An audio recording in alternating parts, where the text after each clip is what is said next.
I got another one here for y'all. The title of this book is called The Dragon's Prophecy, Israel, the Dark Resurrection, and the End of Days that everybody's talking about, by the one and only Jonathan Cahn. Look, if y'all want biblical and spiritual truth, y'all better get into some books. Y'all better get into Jonathan Cahn.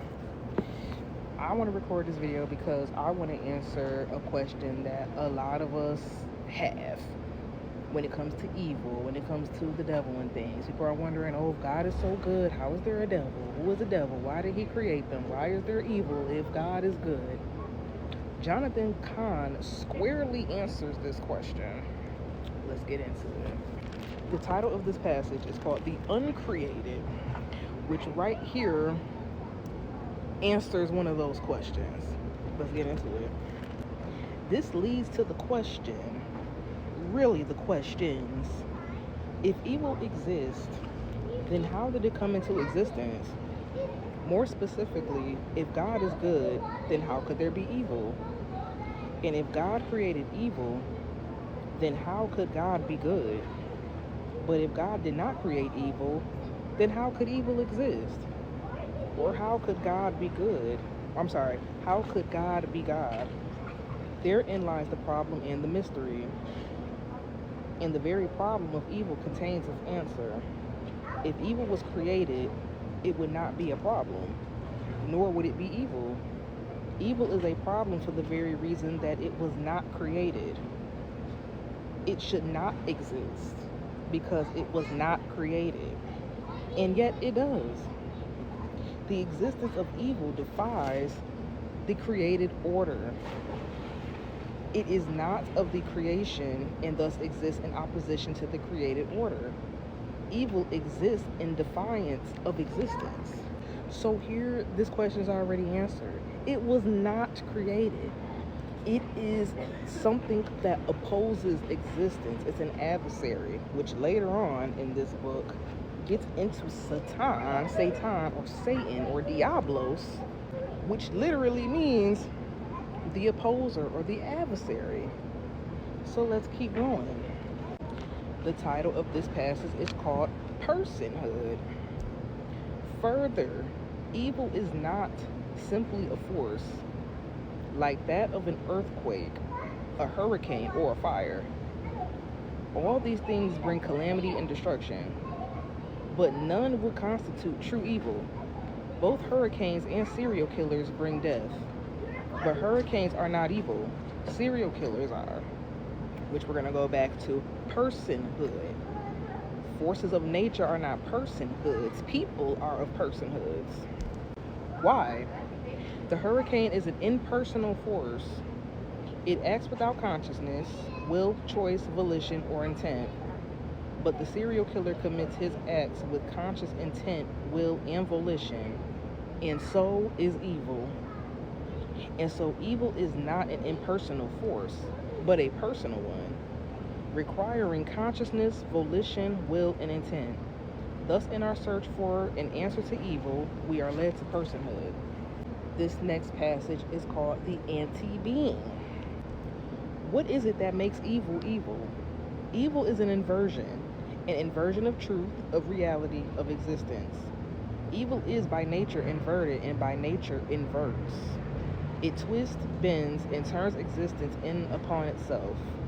It exists as anti-existence. Its being is anti-being, and its nature anti-nature. It is a negation and therefore seeks to negate, a nullification that exists to nullify. It has no true, ultimate, or absolute existence and therefore acts to bring that which exists into non-existence. And so evil by nature seeks destruction. It opposes that which is. So there we have that word again, oppose, adversary, opposition. Possessing no absolute or true existence of its own, evil is as well by nature parasitic. Being not of the created order, it can exist only by drawing its existence from that order. So basically, because it was not created and did not have an original existence, It's parasitic, as it says, so it has to come off of something that exists already, which is life, which is us. Evil must use the good, and so though good can exist without evil, because good is the original, the origin, the prototype of life, evil cannot exist without good. Truth can exist without falsehood, but falsehood cannot exist without truth. Laws can exist without crimes, but falsehood cannot exist without truth. Oh, I'm sorry. Laws can exist without crimes, marriage without adultery, and life without murder, but crimes cannot exist without laws. Adultery without marriage, nor murder exists without life. Destruction requires structure. Immorality requires morality. And sin requires the holy. So here, once again, evil has to come from good, because good was all there was. Even in the Bible, it said God was good, or when he was talking about the creation, he was saying he made it good, which that's what was. That was our origin. It was good. It was the opposition of that good. It was the inversion of that good, in which came evil.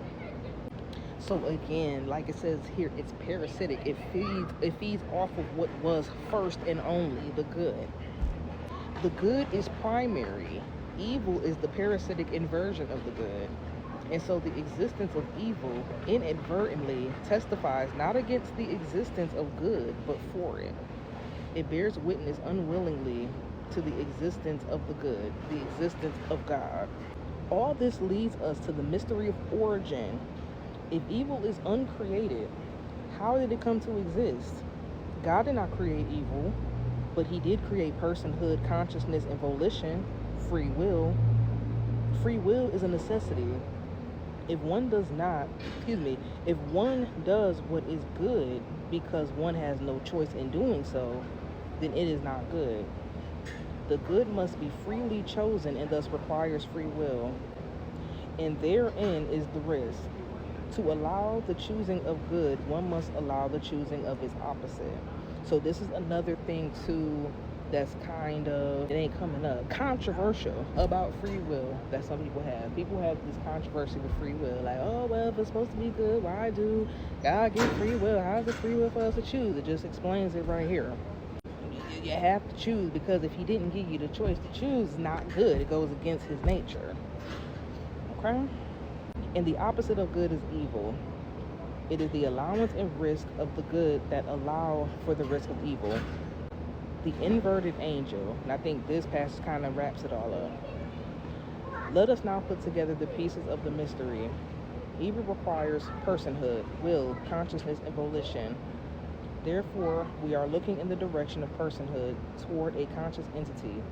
It must be a created being that by its volition turned against the created order, against existence itself. He became the devil. What is the devil?